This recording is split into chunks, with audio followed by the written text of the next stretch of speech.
So picture this. Hmm. It is 1955. Okay. We are standing on the largest cotton plantation in the Mississippi Delta. I mean, we're talking 28,000 acres of just the richest, blackest soil in the valley. Oh, wow. And the air is thick, it's humid, it smells like, expensive bourbon and dying flowers. That is quite the image. Right. And the sun has gone down, but the heat hasn't broken at all. It's just hanging there, really heavy and suffocating. And inside the main house, there's a birthday party underway. But it's not really a celebration, is it? No, it is not. It is a death watch. Yeah, that's exactly the setting Tennessee Williams described. He called it a crisis in the life of a family. A crisis is putting it mildly. Honestly, it's more like a cage match. You've got a dying patriarch, a desperate wife, a really greedy brother, and a completely broken son. Why? And they're all trapped under the same hot tin roof. Welcome back to our deep dive, everyone. Today we are unpacking Tennessee Williams' absolute masterpiece, Cat on a Hot Tin Roof. It is such a phenomenal piece of work. It really is. And we have a massive stack of source material to go through for you today. We've got biographies of the legendary cast, people like Paul Newman and Elizabeth Taylor. Iconic. Truly. We also have the production notes from the original Broadway run and some really deep literary analysis of the Southern Gothic genre. Which is going to be great to get into. Yeah. But most importantly, I think, we have the records of the war that happened behind the scenes. The war between the playwright, the director Elia Kazan, and the censors of the 1950s. Because that behind-the-scenes war is honestly just as vicious as what's happening on stage. Exactly. The whole story is about mendacity, right? The lies that we tell to survive. But the text itself actually became a victim of mendacity. That's a really good point. I mean, the play was rewritten just to please a director, and then the movie was censored to please the Hays Code. So our mission for this deep dive is to sort of strip all of that away and find the truth that Williams originally wanted you to hear. I love that. And it's really interesting you mentioned that war behind the scenes, because Williams didn't just conjure this nightmare out of thin air in 1955. No, it has a very specific lineage. Right. It wasn't a lightning bolt. It was more like a slow accumulation of storm clouds. Let's talk about the source code for a second, because there's a specific short story that kicked this all off. Yes. In 1952, Williams wrote a short story called 3 Players of a Summer Game. 3 Players of a Summer Game. Yeah. And it's a really fascinating text if you want to understand Cat on a Hot Tin Roof, because it's a much quieter piece. It's a bit more polite. But the DNA of the Pollitt family is in there. Exactly. You actually have a character named Brick Pollitt in that story, but the dynamic is slightly different. It deals with a croquet game, of all things. A croquet game? Yeah, a summer game. And the story focuses on Brick's decline, his alcoholism, and his relationship with a woman named Margaret. Okay, so Brick and Margaret are there. They are, but it completely lacks that explosive, claustrophobic intensity of the play. Yeah. It's more just a sketch of his decay. So he took that sketch and really built on it. He did. Williams spent 3 years, from 1953 to 1955, expanding that seed into the play we know today. He essentially took the decay out of the open air of the croquet lawn and shoved it right into a sweltering bedroom on a plantation. Which changes everything. It does. And I think it's worth noting that despite the massive fame of A Streetcar Named Desire or The Glass Menagerie, Williams explicitly stated that Cat was his personal favorite work. Which is such a telling admission, don't you think? How so? Well, because The Glass Menagerie is usually cited as his most autobiographical work, right? Because of the mother-sister dynamic mirroring his own family tragedy. Right.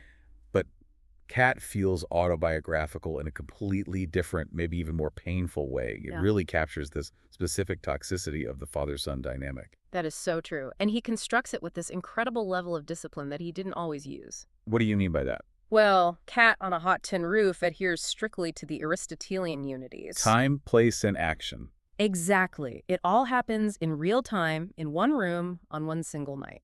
So there's no escape for the characters. None at all. That structure forces the pressure to build without any release. There are no scene changes where the characters can go off and cool down. They are completely stuck. And that creates that very specific atmosphere that we call Southern Gothic. Yes. And I think we really need to define that term carefully for anyone listening who might be an advanced literary student, because pop culture has sort of hijacked the term. Oh, absolutely. It's drifted toward vampires in New Orleans or, spooky mansions with ghosts rattling chains. Right. But in the literary tradition of William Faulkner or Flannery O'Connor and certainly Tennessee Williams, It is not about the supernatural at all. Not even a little bit. For the literary student, Southern Gothic is really about the grotesque within the realistic. The grotesque within the realistic. I like that. It's about taking that romanticized myth of the Old South. The chivalry, the manner. Yeah, the plantations, the mint juleps. Taking all of that and peeling back the wallpaper to show the rot underneath. The monsters aren't ghosts. No, the monsters are alcoholism, greed, repressed sexuality, racism, and physical decay. And the decay is so key here. In Cat, you have this massive estate, which is this huge symbol of power and agricultural wealth. 28,000 acres. Right. But the man running it is dying of cancer, and the heir apparent is a drunk who can barely stand up. The entire structure is crumbling around them, even as they sing Happy Birthday. And Williams uses the environment to hammer this home, the heat. The heat is practically a character. It really is. It's not just a meteorological fact in the text. It's a dramatic device. Right. It represents the oppressive weight of the lies that they're all telling. Because they're constantly sweating. Sweating, changing clothes, seeking a breeze that just never comes. They are physically uncomfortable, which mirrors their psychological state perfectly. When you watch a really good production of this, you should feel sticky. You should feel the need to take a shower afterward. Yeah. Let's actually look at the inhabitants of this pressure cooker. Because these characters have become archetypes. They're almost cliches in the hands of lesser writers. So we really need to recover their original power for you today. Let's start with the center of the storm. Or maybe the eye of the storm. Since he's so incredibly still, let's talk about Brick Pollitt. Brick is such a fascinating subversion of the American male hero. Especially for the 1950s. Oh, definitely. Think about that era. This is the time of the strong, silent type. Brick is an ex-football star, a sports announcer, the favorite son. In any other story, he is the protagonist who swoops in and saves the day. But here, he is in a state of total paralysis. He is literally hobbled. That image of Paul Newman on the crutch in the film adaptation is so iconic. It is. But the backstory of why he's on the crutch in the first place is incredibly pathetic. And I mean that in the tragic sense of the word. Yeah, he didn't get injured in a war. No. He didn't get injured winning some big championship game either. So how did it happen, for those who don't remember? He broke his ankle jumping hurdles on a high school track at 3 in the morning. Alone. Alone, just trying to relive his glory days while he was drunk. It's a completely humiliating injury. It really is. It symbolizes his absolute refusal to grow up, his refusal to move forward in time. He broke himself trying to do something he used to be able to do when he was young and pure. Yes. Brick is what we might call a passive protagonist. He doesn't want to act. He just wants to be left alone. He's checked out. Completely. He's checked out of his marriage, checked out of the family business, and checked out of life. And his primary activity, his full-time job at this point, is drinking. But he's not just drinking to get drunk and party. He's drinking for a very specific physiological result. Right. He calls it the click. The click. It is honestly one of the most chilling descriptions of addiction in all of literature. I think anyone who has struggled with substance abuse recognizes it immediately. How does he describe it in the text? Brick says he drinks until he hears a literal mechanical sound in his head, a click. And that signifies the exact moment the noise stops. The noise being his memories, his guilt. The noise of being alive, the noise of mendacity, which is his word for the lying world all around him. So the click is peace. It's the moment of indifference. He is trying to anesthetize himself against the reality of his life, and specifically the reality of his friend Skipper's death. He isn't drinking for pleasure at all. He is drinking for oblivion. Exactly. Well, we are going to get to Skipper in a bit, because that is really the radioactive core of the play that radiates out and poisons everything else.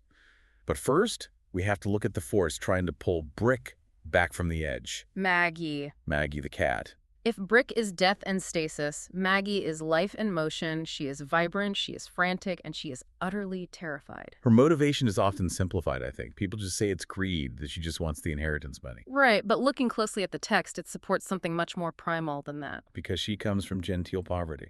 She does. She has seen what happens when you have the old family name, but you don't have the money to actually support it. She's the one who had to wear the hand-me-down dresses. She is a survivor above all else. She married into the Pulitzer millions to escape that specific fate. And now, because Brick completely refuses to sleep with her and give her a child, she's facing expulsion from the family. Gooper and May, those are Brick's productive siblings with their huge litter of what Maggie calls no-neck monsters. They are circling. They smell blood in the water. They really do. So Maggie is fighting for her economic life. She knows that without an heir, she is going to be completely destitute. Which perfectly explains the title, A Cat on a Hot Tin Roof.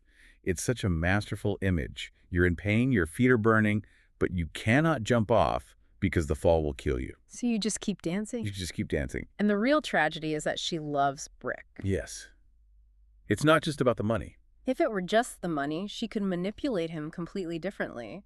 But she actually desires him. And his indifference is destroying her. It's destroying her confidence as a woman. Yeah. She is sexually frustrated, she's socially besieged, and she's just emotionally starved. She talks a mile a minute throughout the play because silence is dangerous for her. Exactly. If she stops talking, she has to actually face the dead silence coming from Brick. And looming over both of them is the architect of all this misery. Big Daddy. The Titan. The largest cotton planter in the Delta. Big Daddy is an absolute force of nature. He's crude. Very crude. He's racist, misogynistic, and brutally honest. He represents the Old South's power because he built this empire from absolutely nothing. But he also represents its mortality. Yes, he towers over the play, even though he's absent for large chunks of it. And the central irony of the play, the main mendacity that Brick hates so much, revolves around Big Daddy's health. It's a massive conspiracy. It really is. So let's lay out the central lie of the plot for everyone. Big Daddy has terminal cancer. Yes. The doctors know it, Gooper and May know it, Maggie knows it. But they have told Big Daddy and his wife Big Mama that it's just a spastic colon. A clean bill of health, essentially. And they're throwing him this massive 65th birthday party to celebrate a life that is effectively over. It's wild. Let's dig into the why of this lie. Why maintain this charade?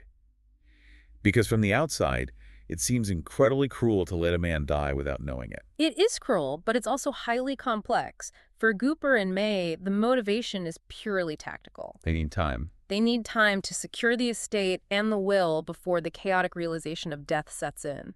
Because if Big Daddy knows he's dying, he might do something rash. Exactly. He might liquidate the assets or leave it all to a charity, or worst of all for them, leave it all to Brick. So they need to keep him perfectly calm while they maneuver behind the scenes. But for Big Mama, it's completely different. For her, it's just pure denial. She refuses to believe the truth. She loves him, obsessively, pathetically, despite all of his abuse toward her. She refuses to believe he is dying because her entire identity is wrapped up in being Mrs. Big Daddy. Right. If he dies, she ceases to exist. So she clings to the lie of the spastic colon like it's a life raft. But then there's Brick.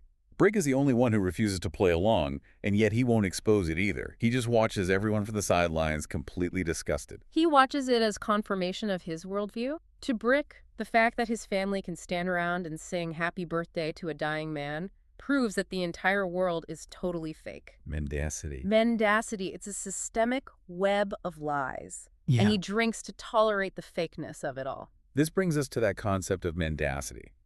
It's a word Brick uses like a weapon. He says, there is nothing to live with but mendacity. But as we peel back the layers, we realize the mendacity isn't actually just about the cancer diagnosis. No, the cancer is just the symptom. The real disease is the lie regarding Brick's own life. And this is the critical pivot point. This is where we really need to focus our deep dive. Definitely. Because if you read the original stage play, the real source of Brick's disgust and the real reason he hates Maggie is not just some general existential angst. It is specifically rooted in his relationship with his dead friend, Skipper. Yes.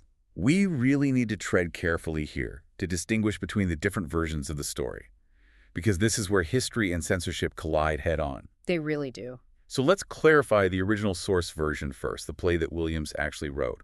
What is the truth about Brick and Skipper? Well, in the play, the subtext is barely subtext. It is practically text. Brick and Skipper were football teammates. They were inseparable. Right. They had a bond that was pure and noble in Brick's eyes. They were the perfect pair. But Maggie, being the perceptive cat that she is, saw something else entirely. She suspected that on Skipper's side, and perhaps deeply repressed on Brick's side, there was actual romantic love. And she confronts Skipper about this. She challenges him directly. She essentially tells Skipper, "You are in love with my husband." Which is a huge accusation for that time. Huge. And to prove her wrong, to prove he's a real man according to the standards of the time, Skipper tries to sleep with Maggie. He tries to perform heterosexuality. And he fails. He fails completely. He cannot perform. And that failure absolutely breaks him because it confirms Maggie's accusation. He finally realizes the truth about himself. And then comes the phone call. Yes. This is the moment that haunts Brick for the rest of his life. A drunken, late-night phone call from Skipper to Brick. Skipper confesses his feelings. He essentially comes out to his best friend. He tells Brick he loves him. And Brick, who is the Southern football hero raised in a culture of very rigid masculinity, he panics. He's disgusted. He tells Skipper, "You're squealing like a stuck pig." And then he hangs up the phone. He hangs up. He abandons his friend in his moment of greatest vulnerability. And Skipper drinks himself to death shortly after. So Brick's guilt is not just that his friend died. No, his guilt is, I killed my friend because I couldn't handle the truth of who he was. And deeper still, Brick is terrified that he might actually reciprocate those feelings. Exactly. He hates himself for his own intolerance, or maybe for his own repressed desire. And he projects all of that self-hatred directly onto Maggie. He blames her for naming it. So when he talks about mendacity, he's really talking about the lie of his own heterosexuality, the lie of his supposedly pure friendship. The cancer lie is just a mirror for the Skipper lie. That is exactly it. Now, I want you to take all of that complex trauma and transpose it to 1958 Hollywood. Oh, boy. We have Paul Newman, basically the most beautiful man in the world, playing Brick, and Elizabeth Taylor, the biggest star in the world, playing Maggie. But we also have the Hays Code. The Hays Code. Let's talk about the impact of that. The Hays Code was the film industry's self-censorship guidelines, and it was incredibly strict.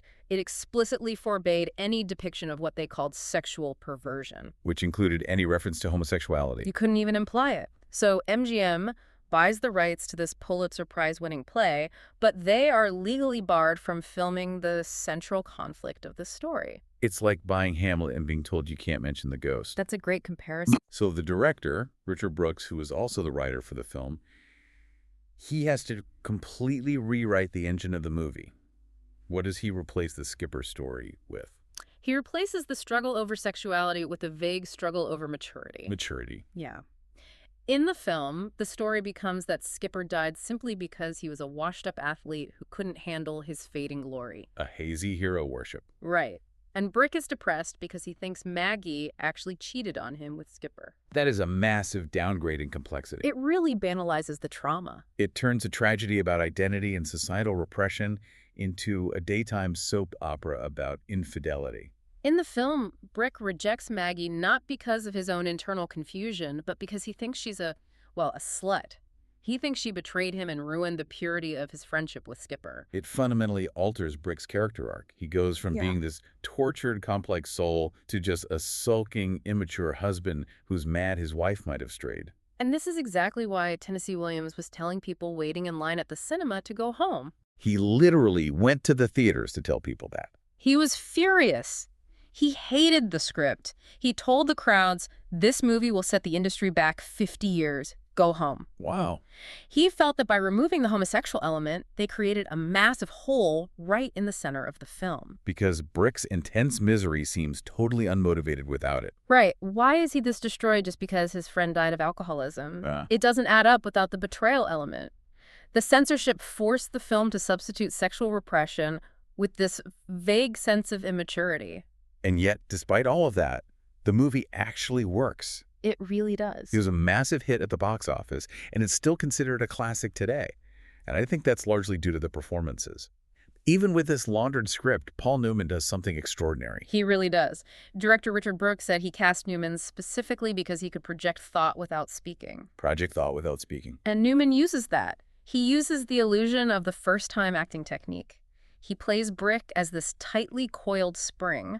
Because even though the script removes the specific homosexual context, Newman plays the repression perfectly. You absolutely believe he is hiding something, even if the movie won't let him tell you exactly what it is. The audience feels the weight of the secret, even if the secret has been erased from the dialogue. It's a real testament to Newman that he could play the subtext of the play even while speaking the text of the censored movie. He was actually pretty disappointed himself that the themes were laundered. Now, speaking of changing the story, the movie wasn't the only time the script got completely overhauled. No, it wasn't. There's a whole saga involving the original Broadway run in 1955 and the legendary director Elia Kazan. We call this the third act problem. This was a real clash of titans. Elia Kazan was the director of the original Broadway production, and he was arguably the most powerful director of his era. He made A Streetcar Named Desire a hit. He made Death of a Salesman. He was the kingmaker of Broadway. So when he read Williams's draft of Cat, he had notes. Big notes, I imagine. Very big notes. What exactly didn't he like about it? He felt the original ending was way too passive.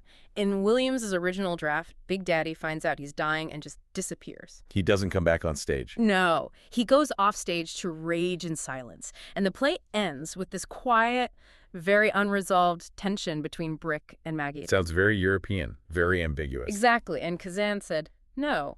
This is Broadway. The audience needs a showdown. So Kazan demands a rewrite. 3 specific demands, actually. He said 1, Maggie needs to be more sympathetic. Okay. 2, Big Daddy has to reappear in Act 3 for a final confrontation. And 3. 3, Brick needs a moral awakening. He needs to change. Kazan wanted a moral arc. He wanted the hero to learn something. Right. He wanted a transformation. And Williams, who desperately wanted another hit because he felt a bit insecure after a couple of recent flops, he capitulated. He gave in. He rewrote the third act to please Kazan. He brought Big Daddy back. He made Maggie softer. And he gave Brick a moment where he actually supports Maggie's final lie, which suggests some sort of moral awakening. So the published text of the play. If you go buy a copy today, what do you get? You usually get both. Williams often published the play with both versions of the third act included, the original version and the Broadway version. So readers can actually decide which one they prefer. Yeah, it's a rare look into the collaborative and sometimes compromising nature of theater. And later on, in the 1974 revival, Williams revised the text again. He blended them. He blended elements, but he kept the harder, more ambiguous edge of his original vision. And naturally, the 1958 film adaptation took the Kazan approach and just ran even further with it. The film leans heavily into the Kazan ending, but it adds that real Hollywood gloss. It includes a very lengthy reconciliation scene between Brick and Big Daddy in the cellar. Right, among all the antiques in the luggage, it's highly symbolic. They're literally surrounded by the baggage of the past. And they have a heart-to-heart. Big Daddy talks about his father, who was a hobo, a vagrant, but who left him with memories of love. And Big Daddy realizes he left Brick with wealth, but no love. And Brick realizes Big Daddy actually loves him. They connect, they hug, it heals the wound. Which, as an observation, adds this very Hollywood ending of reconciliation that the original Southern Gothic play deliberately avoided. It's touching and it makes you cry, but it completely undermines the Southern Gothic intent. Because the point of the genre is often that the wounds don't heal. The tragedy is the inability to connect. By having them connect, the film offers a catharsis that the play intentionally denies.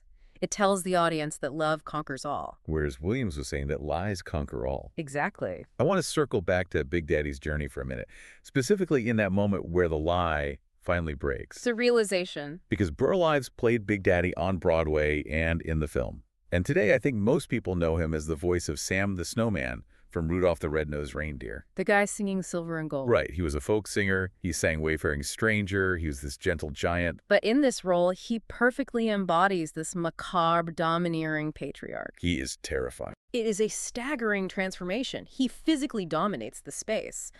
But the transition from tyrant to victim is incredible. When Brick eventually reveals the truth to Big Daddy in a moment of anger, when he says, "There is no spastic colon, you are dying of cancer." The way Big Daddy crumbles is heartbreaking. Williams actually noted something specific about this moment in his notes, didn't he? Yes. The squealing quote. Williams wrote that the play says one affirmative thing about man's fate, that he has it still in his power not to squeal like a pig, but to keep a tight mouth about it. Not to squeal like a pig. That phrase comes back around. Big Daddy spends the first half of the play roaring and abusing everyone just to cover up his deep existential dread. When the fear becomes reality, he tries to hold on to his dignity. He tries to keep a tight mouth. That connects beautifully to the Dylan Thomas poem that Williams used as an epigraph for the 1974 version of the play. Do not go gentle into that good night. Rage. Rage against the dying of the light. Big Daddy is the absolute embodiment of that rage. He curses, he yells, he buys things, he exerts power over his family, all to deny the dying of the light. But in the end, the light goes out anyway. It does. And in the shadow of that death, Maggie makes her final play. The final lie. The pregnancy announcement. It is her absolute desperate gambit. The clock is ticking. Gooper has the legal papers ready to sign to take over the estate, and Maggie just stands up and announces that she is pregnant with Brick's child. To secure the inheritance. Yes. And it is a lie. Everyone knows it's a lie. Gooper and May know it's a lie. But Big Mama believes it out of pure hope. She needs a future to distract her from the end of her husband. And Big Daddy. In the movie especially, he looks at Maggie, and you can see he knows she's lying. But he accepts it anyway. And Brick. This is the real pivot. In the film and the revised play, Brick supports the lie. He has the power to destroy her right there. Yeah. All he has to say is, no, she's not. But his complicity is what saves her. He steps up, he validates the lie, and they resolve to make the lie true. Make the lie true. That is the closing resolution. They will go upstairs and literally make the lie true. It's an ending that is both a victory and a total surrender to the theme of mendacity. It's a survival strategy. They are building their future on a deception. The mendacity hasn't been defeated at all. They've just decided to use it to their own advantage. Before we wrap up the analysis, we really have to acknowledge the human element of the production itself. We've talked about the characters suffering, but the actors were going through absolute hell. It's true. Production trivia rarely gets this intense. We touched on Elizabeth Taylor briefly, but we need to really understand what she was dealing with during filming. Filming began in March of 1958. Elizabeth Taylor was just 26 years old, and she was married to Mike Todd, the mega producer. He was the love of her life at that time. He was, and right after filming began... The plane crash. Yes. Mike Todd's private plane, the Lucky Liz, crashed in New Mexico. All the passengers were killed. And she was supposed to be on that plane. She'd only stayed behind because she had a cold. Imagine the survivor's guilt she must have been feeling. She was absolutely devastated, hysterical. She took a few weeks off, but she returned to the set, thin and weak, and she channeled all of that terrible grief straight into the role of Maggie. She said later, "I became Maggie. Acting was the only time I could function." So when we see Maggie the Cat frantic, screaming, begging for love on screen, that isn't just acting. It's real trauma. And then, during production, the scandal hit. The Eddie Fisher affair. Eddie Fisher was a famous singer and Mike Todd's best friend. He was married to Debbie Reynolds, who was America's sweetheart at the time. Eddie was comforting the grieving widow, and it turned into romance. And her public image flipped overnight. Instantly. She went from the tragic grieving widow to a homewrecker, and MGM, being ruthless, used it to market the film. They put her on the poster on a bed in a slip, selling the heat of the scandal. Selling Hollywood mendacity with a story about mendacity. It's almost poetic. And Paul Newman had his own funny rebellion against the Hollywood machine. Oh, the S.P. Newman anecdote. Yes. When he was asked to change his name earlier in his career for Siddle on the Waterfront, he sarcastically suggested S.P. Newman. He hated the fakeness of the industry, which is probably why he aligned so well with Williams' disappointment over the censored script. So, to summarize the legacy of this incredible work, the play won the Pulitzer Prize in 1955. Despite the jury actually preferring a play called The Flowering Peach, Joseph Pulitzer Jr. had to step in and push for Cat. And the film was a massive box office hit, despite the huge censorship controversy. It remains a definitive text on family dysfunction, greed, and the destructive power of secrets. It really is. Williams presents a world where lying is the only way to survive. The family lies to Big Daddy about death.